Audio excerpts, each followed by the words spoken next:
Hi everyone, good morning. তো আজ তো শনিবার, সকাল সকাল ব্যস্ততা একটু কম, কিন্তু সকালে মেঘটা দেখে ভয় লাগছে আজও যদি আবার বৃষ্টি হয়। আসলে কালকে রাত্রি অবধি এত বৃষ্টি হয়েছে, গত কিছুদিন ধরে যে বাইরেটাতে বেরোনোই যায়নি। জামা কাপড় তো সব শুকোয়নি, সে তো ছেড়েই দিলাম।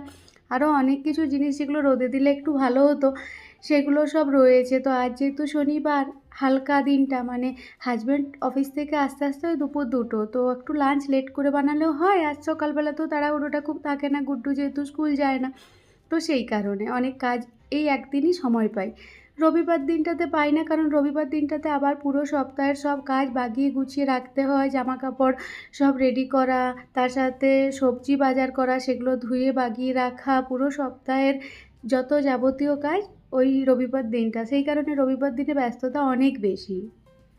সাথে সাথে ঘর, বাথরুম এসব পরিষ্কার করার কথা তো ছেড়েই দিলাম। আর এদিকে আজকে সকাল সকাল চা টা খাওয়া হয়ে গিয়েছে। হাজব্যান্ড গিয়েছিল খাটাল থেকে দুধ আনতে। তো এই বর্ষাকালটাতে আমাদের একসাথে 2.5 লিটার দুধ আনা হচ্ছে। তারপর সেটা 2 দিন 3 দিন শেষ হলে আরও আনা হচ্ছে। তো একসাথে দুধ আনায় আরও একটা সুবিধা কি, বেশ সুন্দর সর পড়ে, মানে ওই দুধের মালাইটা ফ্রিজে রাখার কারণে। আর সেই কারণে এখন গাওয়া ঘি যেটা বানাই সেটাও ভালো হচ্ছে। তো সেই কারণে ভাবছি এরপর থেকে মোটামুটি 2.5 লিটার দুধ এক লটেই আনবো। তারপর যেভাবে রাখছি সেইভাবেই রেখে দেবো। এই যে প্রথমে দুধটা একটু বেশি পরিমাণে ফোটাই, আর সেটাকে একটু বেশি সময় ধরেও ফোটাই, যেহেতু এটাকে ফ্রিজে রাখবো। তারপর এখানে যে স্টিলের কন্টেনারটা রয়েছে এর মধ্যে ঢেলে নিচ্ছি। আর এটার মধ্যে এরপর ঠান্ডা হয়ে যাওয়ার পর এটাকে আমি নর্মাল ফ্রিজে রেখে ইউজ করব। আর বাকি ওই 750 ml মতো দুধটা, ওটা এখন ফুটিয়ে নিচ্ছি। ওটা আজকে সারাদিন, কাল সকাল অবধি ওটা ইউজ হবে।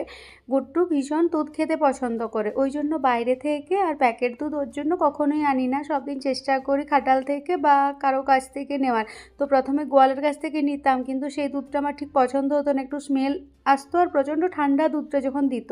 তো সেই কারণে এখন খাটাল থেকে দুধটা নিই। তো এই দুধটাতে মোটামুটি আমার, মানে ছানা, তার সাথে পনির আর মিষ্টি কোনো কিছু বানালে এই দুধটা থেকেই বানাই। আর নর্মালি দই বানাতে হলে বা খোয়া ক্ষীর বানাতে হলে সেক্ষেত্রে প্যাকেট দুধ কিনে আনি বাজার থেকে। আজকে সকালবেলায় ব্রেকফাস্টে বানাবো আলুর পরোটা, নিরামিষ আলুর পরোটা। এই যে আলুর যে পুরটা করেছি এটা ভীষণ সুন্দর খেতে লাগে, তো নিরামিষ আর কি। তো এটাই আপনাদের সাথে রেসিপিটা শেয়ার করছি। আর সকাল সকাল এটা যেটা বানাচ্ছি এটার জন্য আমি আগের দিন রাত্রিতেই সব ব্যবস্থা করে রেখেছিলাম। যেরকম বিটরুটের পেস্ট দিয়ে আটাটা মেখে রেখেছিলাম, নর্মাল যেরকম রুটির আটা মাখি সেরকমই। আর তার সাথে সাথে আলুর পুরটাও কালকে রাত্রিতে বানিয়ে রেখেছিলাম। কড়াই গরম করে সর্ষের তেল নিচ্ছি ওই বড় চামচের 1 চামচ। তারপর ওর মধ্যে দিয়ে দিচ্ছি ফোড়নে একটু সর্ষে আর হিং।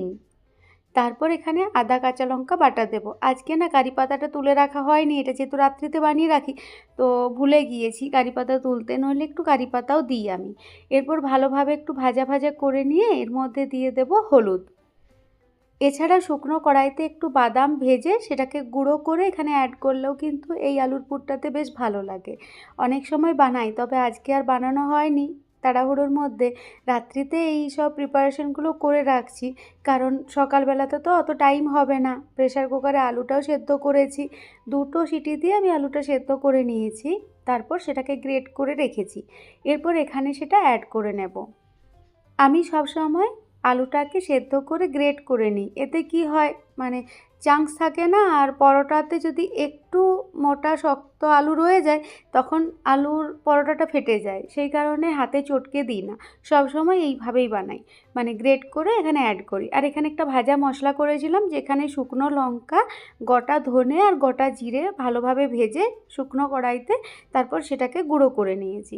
আর তারপর এখানে দিয়ে দিলাম একটু আমচুর পাউডার। এই রেসিপিতে আমচুর পাউডার দিলে বেশ ভালো টেস্ট লাগে, অথবা চাট মশলা দিলেও হয়। চাট মশলা দিলে লবণটা একটু বুঝে শুনে দিতে হয়, কারণ চাট মশলাতেও লবণ থাকে। আমি যেহেতু আমচুর পাউডার দিলাম তাই এখানে 1 চামচের মতো দিলাম লবণ, স্বাদ বুঝে একটু দিলাম গরম মশলা, তার সাথে অল্প একটু ধনে পাতা।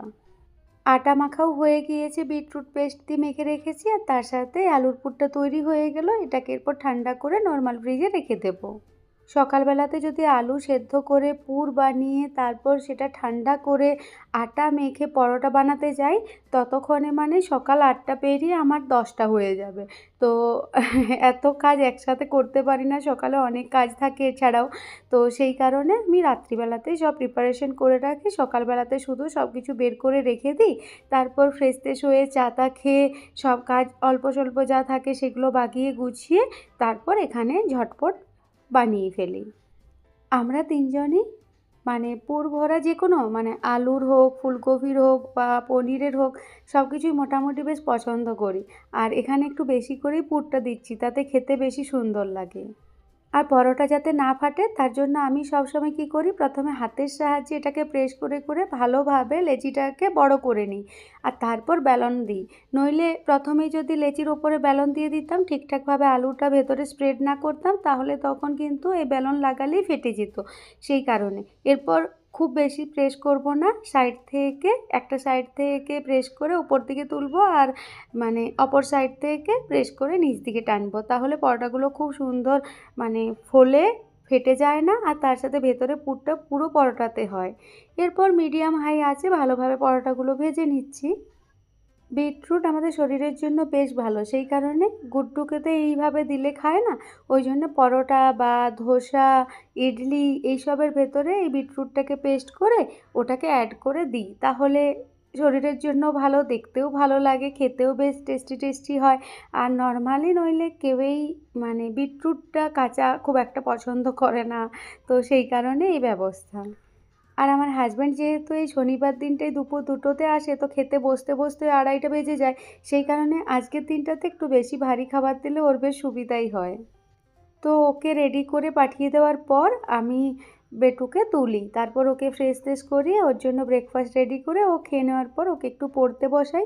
তারপর বাড়ির যাবতীয় যা কাজ, কাজের তো আর শেষ নেই। তো এখানে গুড্ডুর প্লেটটাও দিয়ে দিচ্ছি। ওকে একটা পরোটা দিয়েছিলাম কিন্তু পরেও আরও একটা পরোটা নিয়েছে।